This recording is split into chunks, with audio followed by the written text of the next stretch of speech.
You're taking advantage of your local network and your business. Number one, get out there. This is probably the number one thing, guys. Go out into your community and meet people in the other businesses that are out there. If you're only at home trying to run your business, you're never going to meet anybody and you're never going to be able to network. Whether the businesses are similar to yours or not, you never know what you can learn, and you never know who they know and who you may know that could help them. Be a human being, guys. Don't be weird. Don't just try to sell your business. Actually get to know people, talk to them, and you'll be surprised how many people will actually network and be telling people about your business for you. But for those that you feel you want a deeper connection with, go ahead and set up a plan then and there.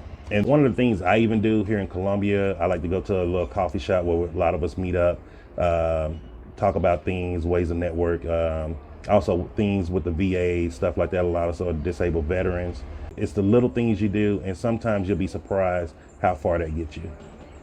For an extra bonus to start off the week, you can actually use LinkedIn also to connect with people in your city from the comfort of your own computer or smartphone.